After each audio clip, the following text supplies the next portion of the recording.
unfortunately, we're living in a world where it is expected for the fiat currency to keep on devaluing if we have a currency crisis, since the likelihood of a nationalization is pretty high.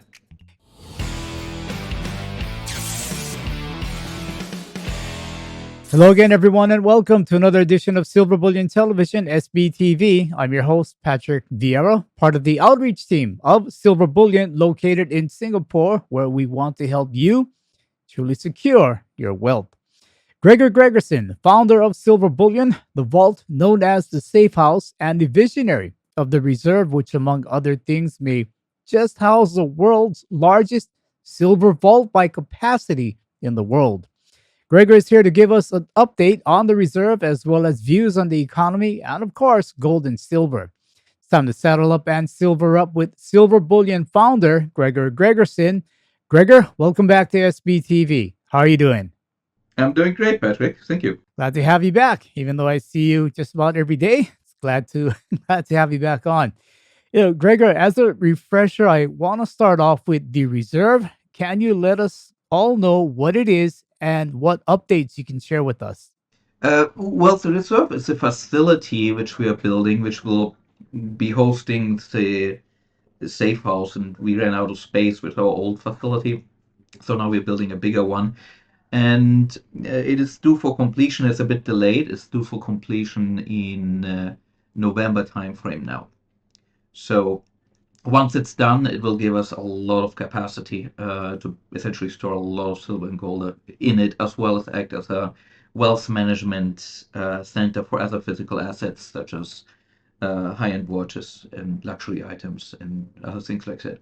It's a 180,000 square foot facility, so really sizable. Now, with the reserve and being somewhat privy to it, I hear the word vertical integration, which is a core concept of the reserve. Can you share with us what vertical integration is, what it will look like, and how this literally could be a game changer for those looking at wealth protection, wealth preservation? Well, we started Silver Bullion, back in 2009. It was a very humble start. And from the beginning, my passion was to find a way to secure wealth in the form of gold and silver and preserve it when you have a systemic crisis, whether it's a nationalization, whether it's hyperinflation, whether it's mass bankruptcies, and so on. And so we started off outsourcing to traditional vaults in the industry. And there were two big problems that we found, which I found, which I didn't like. One of it was insurance, which lacked mysterious disappearance protection, which I thought was important.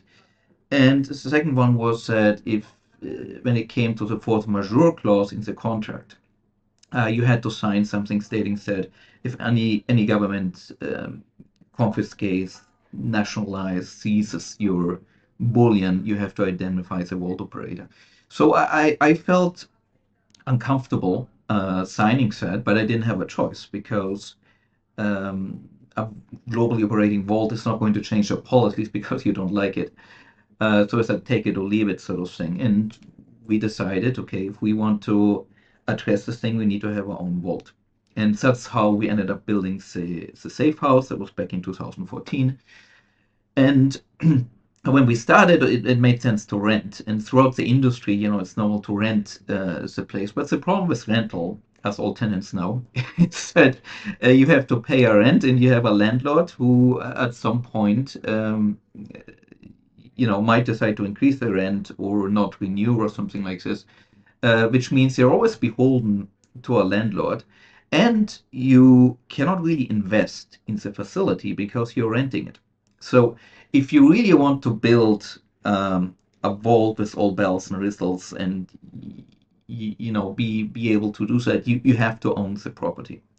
And so with the reserve essentially is that next step where we are owning the facility, we are owning the vault, we are owning the bullion dealer on top, as well as the software development side of things, which writes all the custom software. So we are basically a one integrated unit, which is what we're referring to with the vertical integration.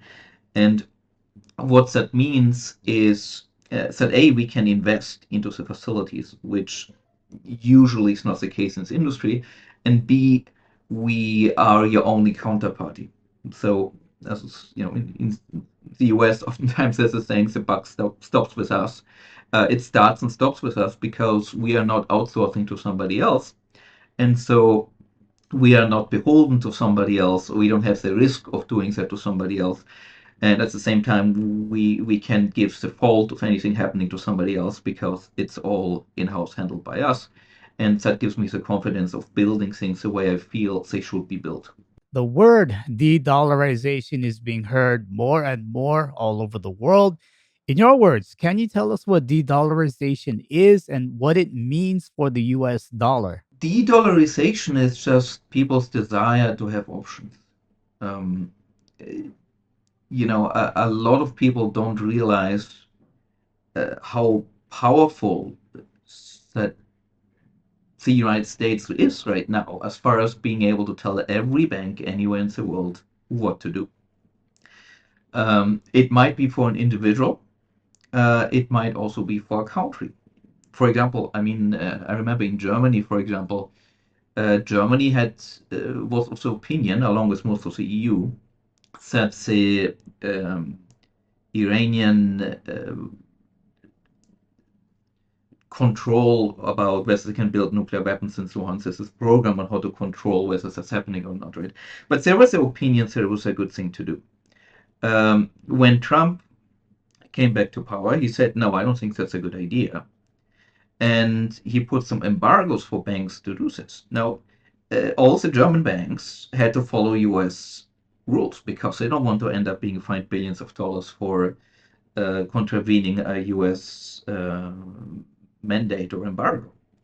So essentially, the German government found, or European, level, found their foreign policy to be really set by Washington because of the power of the banks. I mean, of the US has over the banks, and they have this power because wire transfers are done primarily through the SWIFT wiring system in US dollars, which are all passing by New York. And if the US wants, they could essentially block banks from using the system. And so if a bank cannot make transfers in US dollars, it essentially ceases to be a functioning bank, at least in the Western sense of the idea. So, uh, so that happened. So essentially, that was one of the experiences where people are saying, well, we would like to have our own foreign policy. We would like to have an option of not being only reliant on the US dollar and on what the US thinks we should be doing with our money and what we shouldn't be doing. Um, on a personal level, regardless of good and wrong or politics, if you were a Russian tourist in Turkey when Ukraine was invaded by Russia, and you had a MasterCard or a Visa, suddenly those cards stopped working. You couldn't access your funds. But if you had a Union Pay, which is kind of the Chinese-based equivalent, um, it worked. So that was a big lesson, for a lot of people to say, hey, I ought to be having a Union Pay card as well as a Visa. I shouldn't be having a Visa and a MasterCard. I should be having a Union Pay and a MasterCard. Because increasingly the US dollar has political ramifications. And if you're on the wrong side of that, whether by your fault or not for your fault, just because you happen to be a citizen, right, um, you might suddenly lose access to that. So uh, these are some of the things that make people worry about being reliant on just one currency. Now, in the past, it wasn't that big of a problem because the United States had a policy of carrying a big stick and talking softly, right? And that big stick was A, the military, B, the control over the financial system. Um, but once you start using that power, right, with more and more sanctions and so on, people are starting to resent that, and so people are looking for alternatives. So these are the kind of things that cause people to veer towards wanting to have alternatives beyond just the US dollar.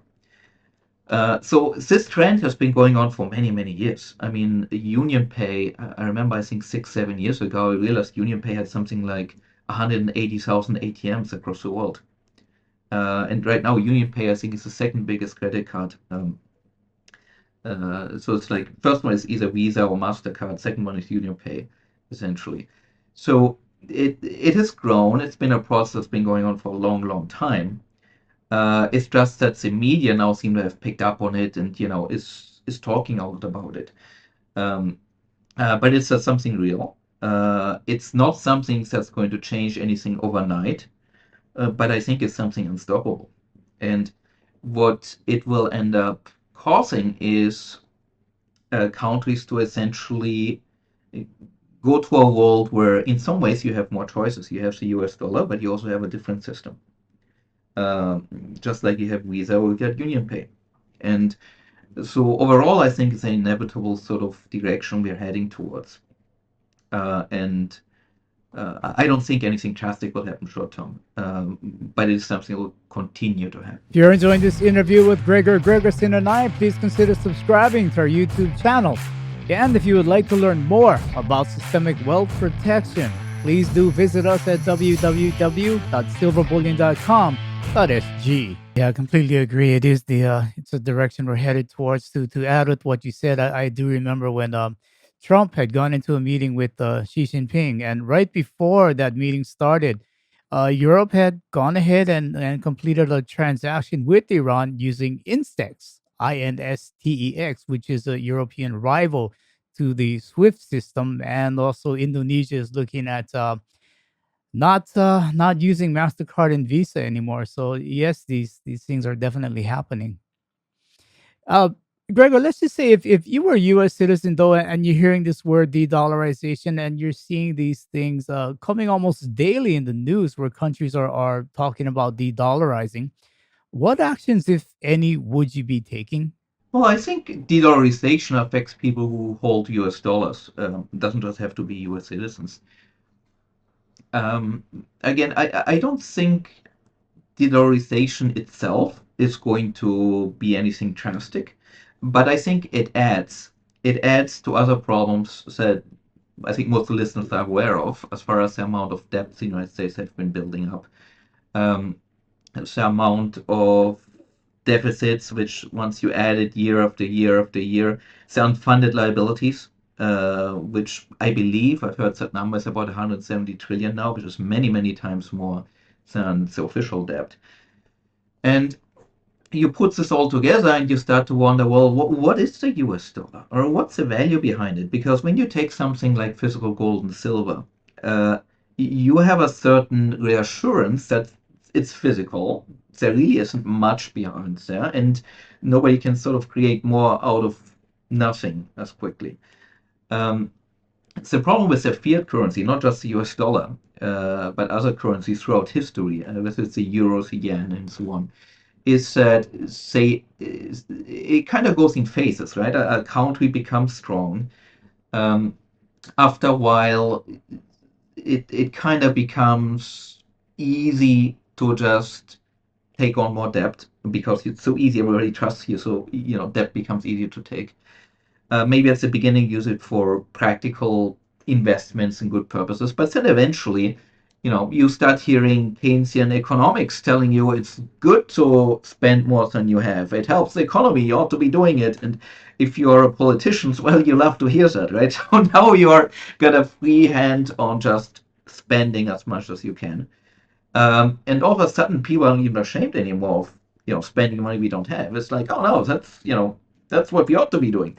And so that makes, I think, is the most worrying part for me. Once people no longer see that it's even an issue, that money is being spent that isn't there. Once it's no longer an issue that we're burdening our future generations with all of this, then I think we sort of went to a point of no return. And if you look at the amount of debt was created now, there really is no way of paying it back. And the more debt you have, the more interest you have to pay. And once your money becomes worth less, you start having inflation. Once inflation comes, central banks will increase interest rates. But if you have so much debt, now you have to pay a lot more interest because the US used to pay maybe 1% interest. Now we had 5+% interest. So you're paying at least 5 times as much interest. Now, because we don't have so many people buying said debt now, because the banks who bought said debt, like Silicon Valley Bank, they ended up going bankrupt. Right? In 2020, US had $3 trillion worth of debts they created. Banks like Silicon Valley Bank bought it. Then 2022 interest rates went up. The long-term debts they hold became worth a lot less, which made them go bankrupt. So US, at least long-term debt, is not such safe a thing. And now that interest rates are 5%, there's a lot more of that debt that have to be sold. So who's going to buy it? Well, the banks probably aren't going to buy as much of it, which means that most of it has to be monetized, meaning we're just printing some money. And now we are another interesting conundrum.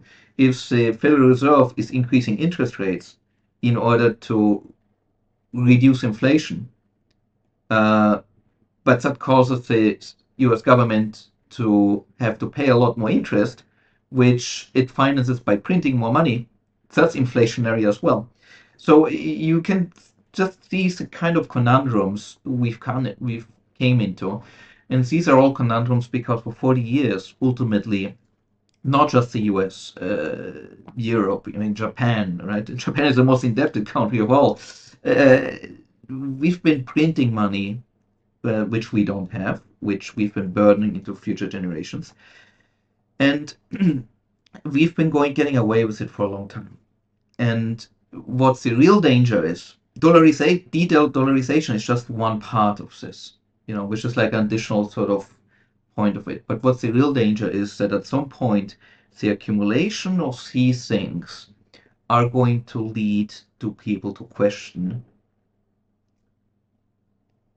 why am I working for $20 an hour when they're printing trillions?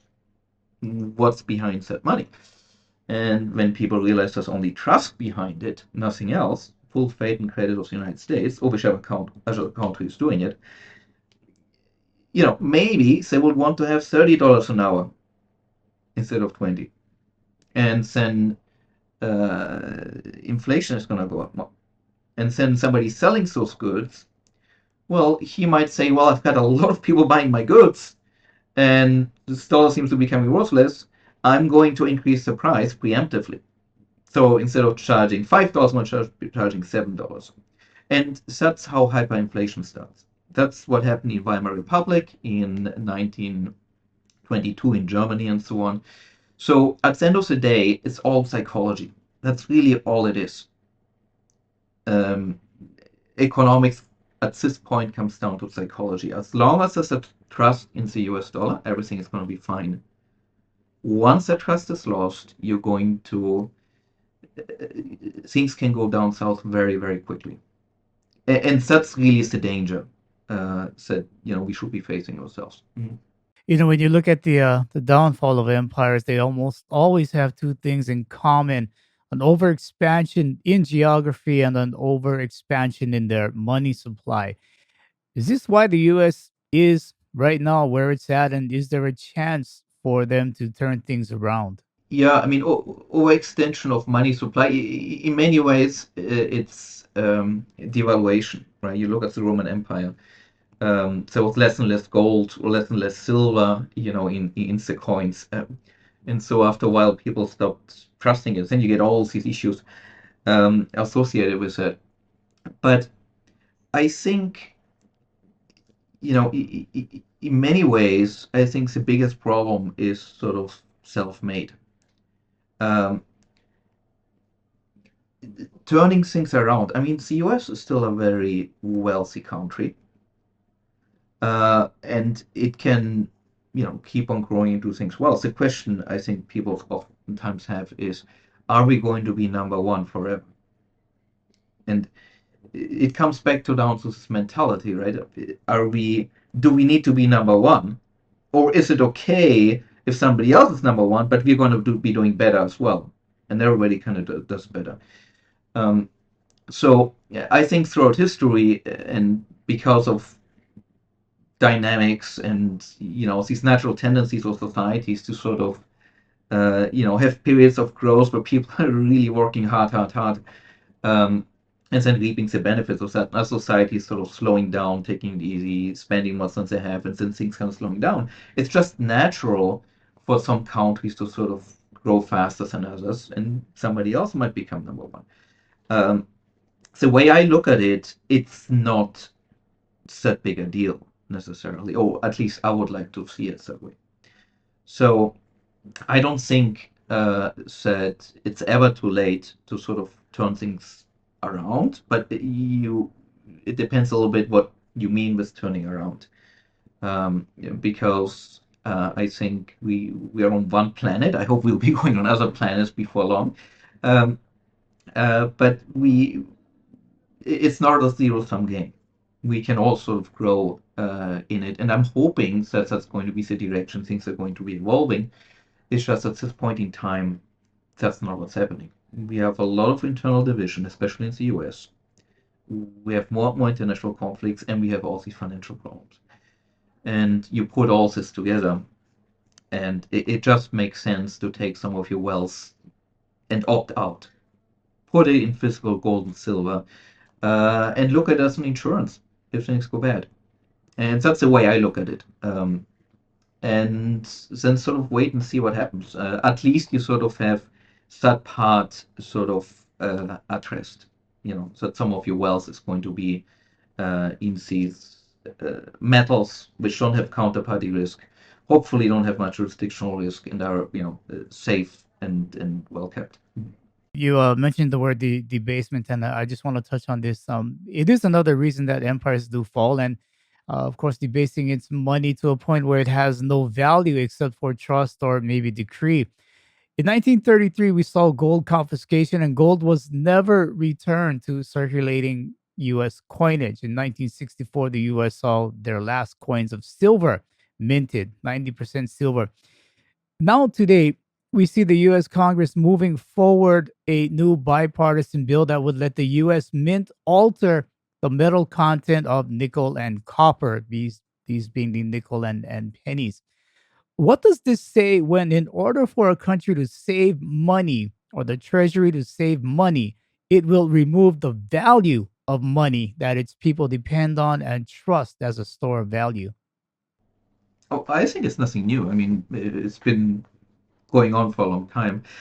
uh, I think Indonesia, had an interesting case because in Indonesia you have a lot of inflation. I mean, being a millionaire in Indonesia, doesn't mean anything. It's like, I don't know, $1,000 or something. Um, but yes, they had coins. I forgot what. I think they were made out of nickel or had some nickel content, and the metal value was a lot more than the nominal value. So some people ended up finding ways of collecting them all, putting them in train containers and getting them out of the country to be smelted somewhere. And they it was highly illegal. So the government is going to go after them. So in some ways, there is no choice because that's also the reason why silver coins are no longer around in the US. I mean, back in 64 and then like in 68, it's the value of the silver held in the half dollar coins, right, became higher than the half dollar. So it's basically just a repeat of what we had before. And unfortunately, we're living in a world where it is expected for the fiat currency to keep on devaluing. We live under an economic dogma in so many ways, which believes that that is a good thing, and so it has to be this way. So at some point, the metal in those coins is going to be worth more, and if the government doesn't remove it, somebody will be smart enough to take it and melt it, like these guys in Indonesia did. So I think uh, it's going to happen anyway. So I don't think it's too much of an event. Getting back to that confiscation in 1933 of gold, we also saw Hitler's Czech gold seizure. We also saw Nazis' seizure of Jewish gold back in World War II, Australian gold confiscation or expropriation back in 1959, and the British gold ban of the 1960s. Amazingly, all of these they seem to be Western governments who have a history of taking people's gold. Do you think this can happen again?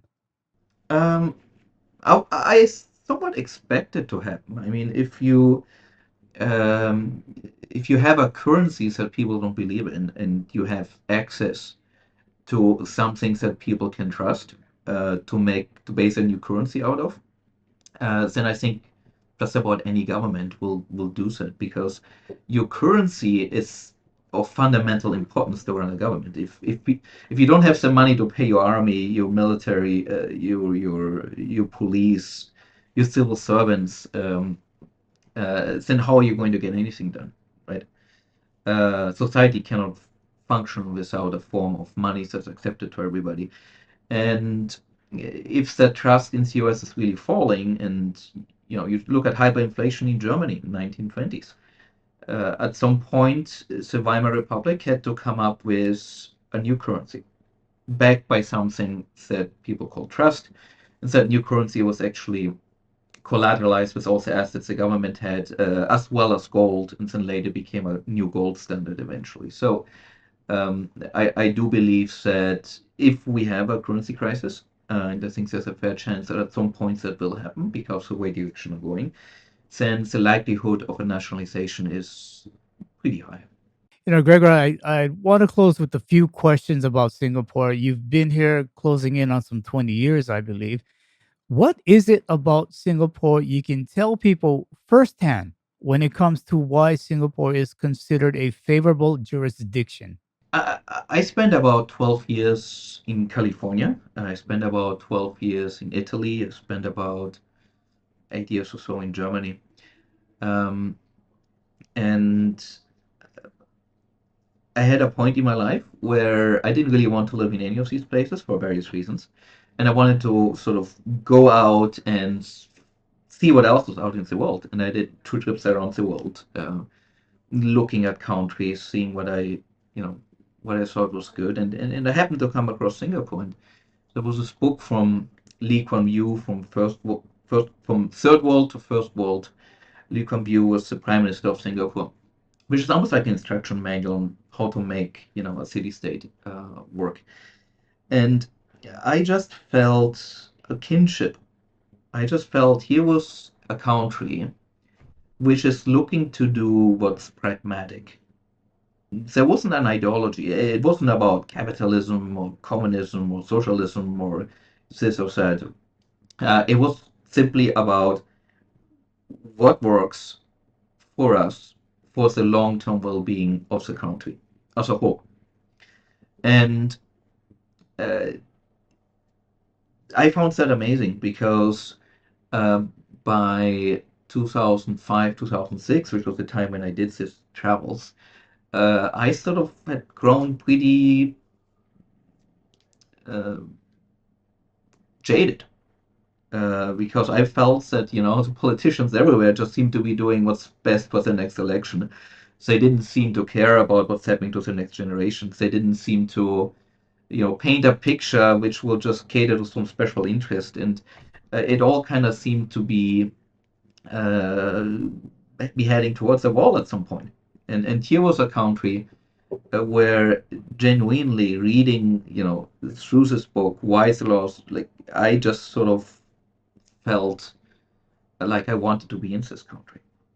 And then 2007, I moved to Singapore, and it turned out everything I expected it to be. Um, so I'm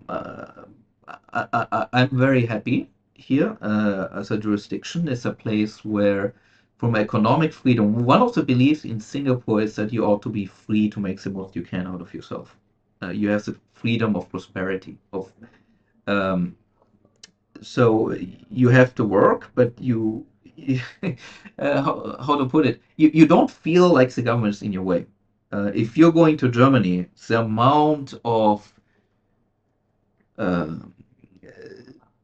restrictions, regulations, and so on is insane. I mean, it's a lot worse than the US, and the US is getting worse between state and government and everything else. Taxes, right? I mean, I did taxes for 5 years with the IRS. I got to know the IRS. I paid no social security. Then I got to meet the German tax system, which again is a lot worse. And I paid with the German pension fund, which also to go bankrupt.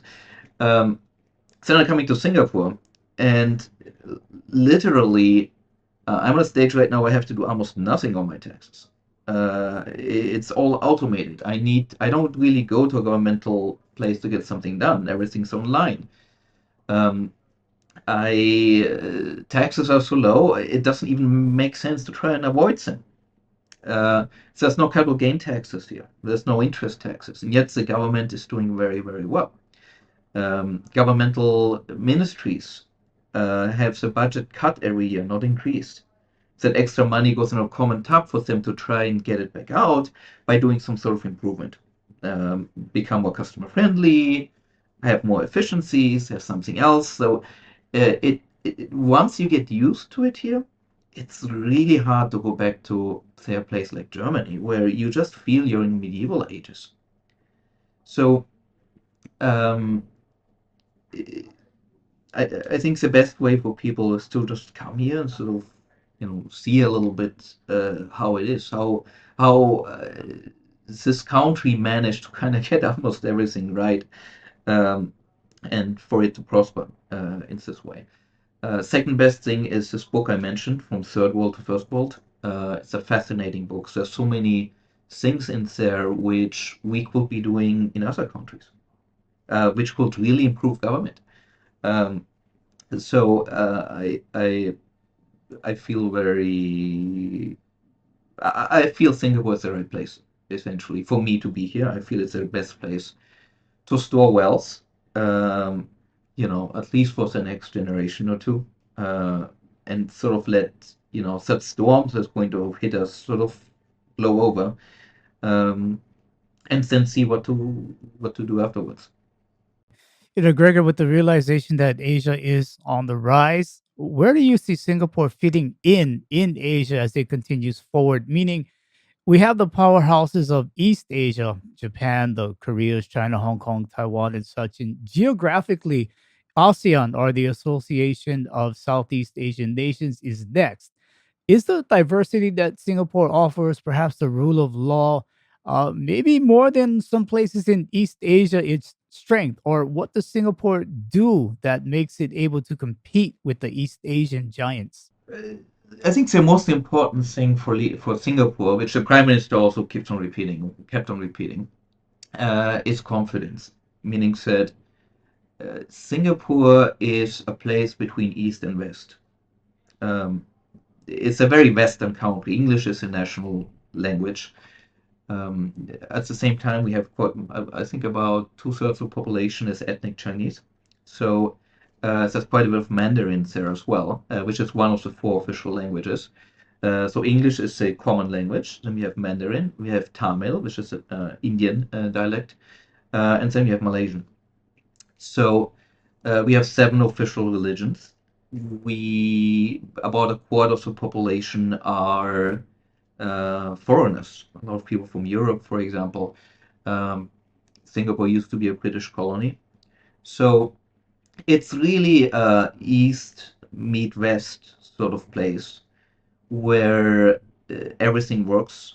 One of the lowest corruption countries in the world, one of the safest, one of the least amount of crime, one of the most technologically advanced countries, and also one of the richest worldwide. And all that trust, all that wealth was built through um, confidence that people have in investing in Singapore. So, you know, semiconductor fabs, for example, pharmaceuticals, they're all over here. Most Western countries' HQs are all in Singapore. Singapore is one of the biggest refineries in the world. It's an island, offshore, which basically is doing out there. So there's a lot of surprising sort of roles that Singapore has beside um, the the financial side of things. Um, you have two big casinos, among other things. So it it is a place which has a lot to offer. It is a free place.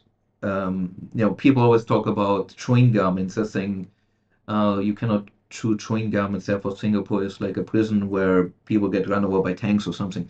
Um, reason we don't have chewing gums is that a lot of people used to put them on the sensors of trains a long time ago, and they just said we don't sell chewing gums anymore. But it's not illegal to chew it. You just can't sell it here. So you bring chewing gum along and you chew it. It's up to you. But it is a place where uh, you feel the government is sort of there to help you, supposed to sort of being in your way, blocking you, or trying to tax you to this. Um, so, um, in that sense, it's a great place to be. And it's a great place to have a business. Mm. And as we see more challenges globally, do you see peace and prosperity continuing to flourish in Singapore?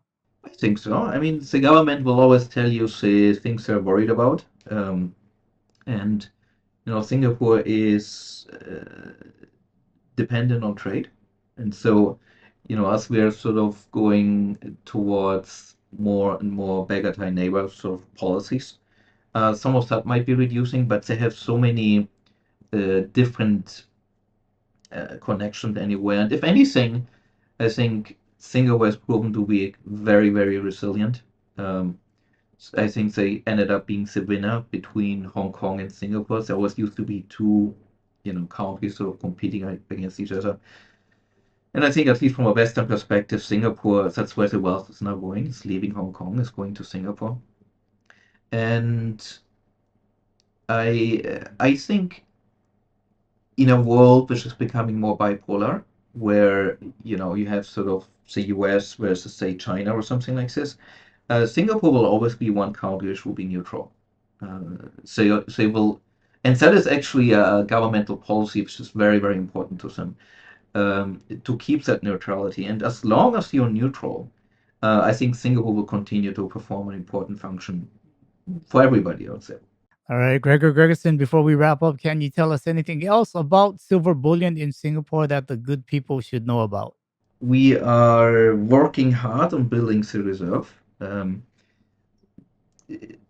When I say Singapore doesn't, have that many laws and regulations, that's true for most parts of life, in practice.